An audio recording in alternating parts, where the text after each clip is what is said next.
Most of us see an open parking spot as a small victory, a momentary triumph in the daily grind. It's that feeling of yes when you spot an empty space after circling the block. We've all been there, haven't we? That immediate sense of relief washes over you, knowing you won't have to walk blocks or pay an exorbitant fee. A fleeting convenience in a busy day. It's a small win, a brief respite from the chaos of urban life. But have you ever stopped to consider the bigger picture? We circle the block, hunt for that empty space, often multiple times, adding to traffic congestion and burning precious fuel. It's a ritual many of us perform without even thinking about it, and feel relief when we finally find it. That feeling of accomplishment, however small, is a powerful motivator. But what if this quest for parking, this seemingly harmless daily activity, is quietly strangling our cities? What if the very thing we see as a convenience is actually contributing to a host of urban problems? The oceans of asphalt we dedicate to cars, these vast expanses of concrete and tarmac, drive up housing costs, making it harder for people to afford to live in our cities. Erode walkability, making it less pleasant and convenient to get around on foot. Harm the environment, contributing to the urban heat island effect and increasing stormwater runoff. And drain economic vitality, sucking the life out of our downtowns and commercial areas. Every parking space is land that could have been something more valuable. Something that benefits the community as a whole. A home, providing much-needed housing in our increasingly crowded cities. A shop, supporting local businesses and creating vibrant commercial districts. Or a park, providing green space for recreation and relaxation. When we mandate parking for every new building, regardless of its location or the needs of its residents, we prioritize cars over people, effectively subsidizing car ownership at the expense of other, more sustainable modes of transportation. Reshaping our cities, molding them into car-centric landscapes that are often unwelcoming and inefficient, in ways we're only beginning to understand. The long-term consequences of this car-centric planning are far-reaching and complex.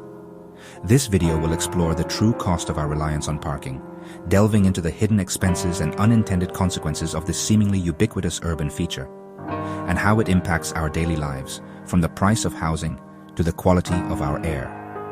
By understanding these hidden consequences, by shining a light on the true cost of parking, we can imagine cities designed for people, not just cars.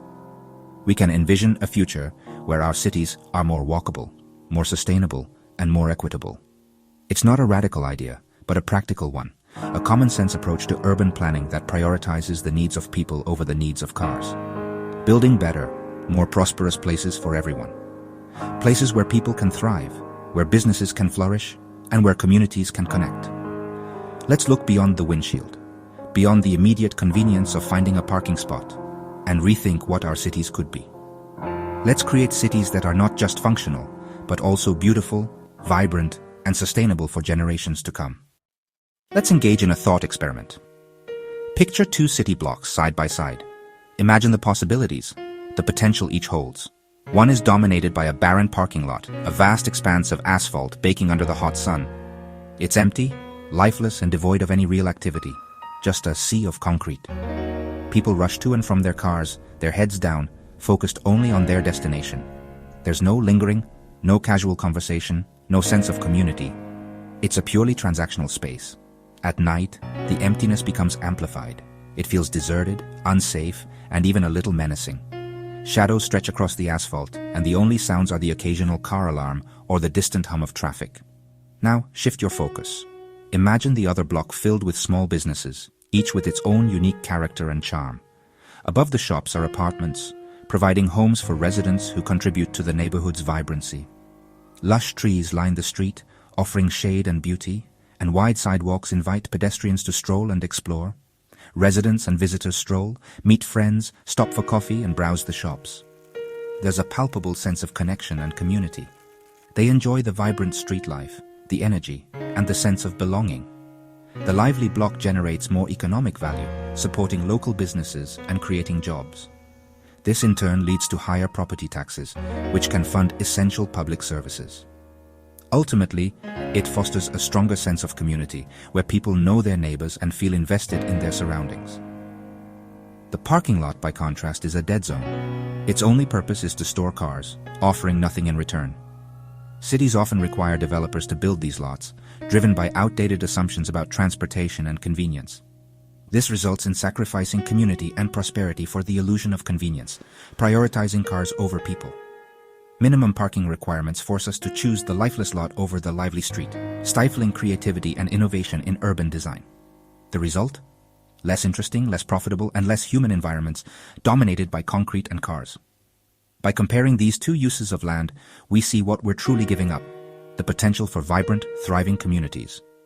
We're trading character and vitality for a few empty spaces, a short-sighted decision with long-term consequences. Is that really the city we want? A city designed for cars, or a city designed for people? Excessive parking directly drives up the cost of housing. Each parking space can cost tens of thousands of dollars to build, costs that get passed on to renters and buyers, whether they own a car or not. This hidden tax makes housing less affordable, especially for those who don't drive. Mandated parking pushes developers to build expensive luxury units instead of affordable homes. It limits the supply of housing by dedicating valuable land to car storage instead of people. The result is a shortage of affordable options and higher prices for everyone.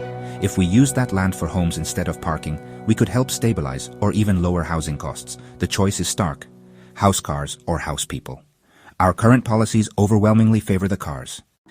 Walkability is the very foundation upon which a vibrant and thriving city is built. It's about creating spaces where people feel comfortable and safe moving around on foot, connecting with their community, and enjoying the urban environment. But unfortunately, the prevalence of parking lots can severely undermine and even destroy walkability. A parking-centric design philosophy often leads to the creation of vast, empty spaces dedicated solely to vehicle storage.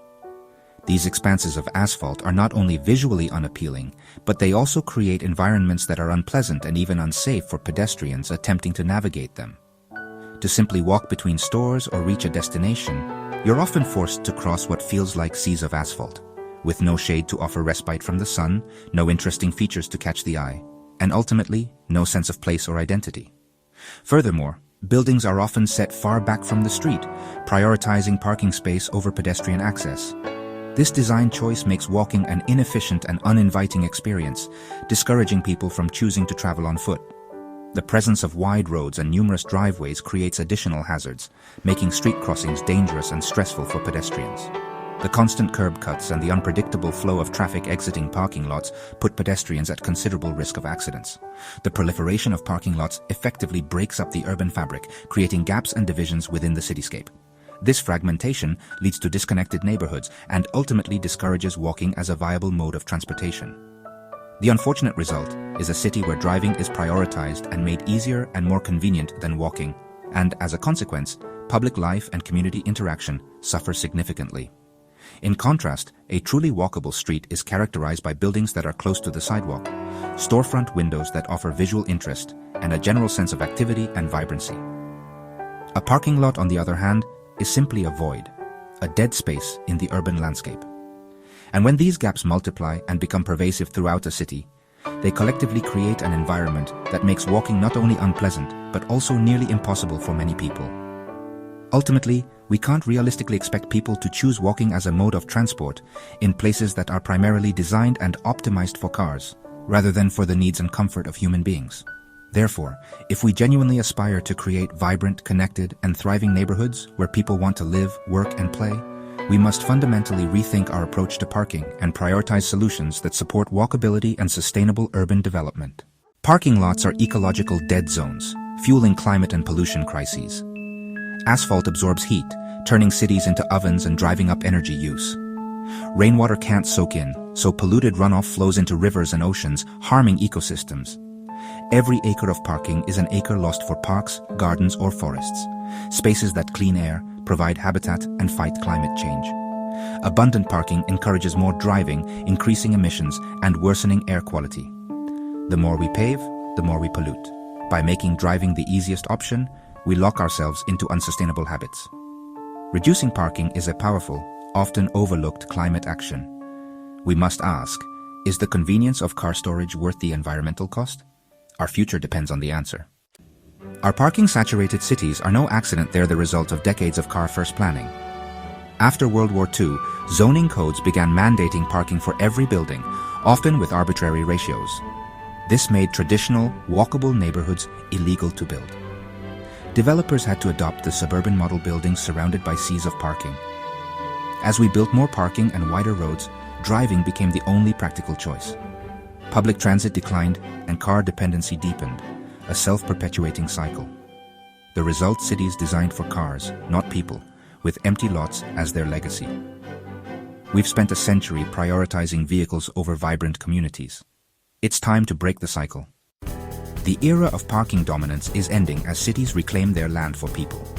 Many are abolishing minimum parking requirements, letting developers decide how much parking is truly needed.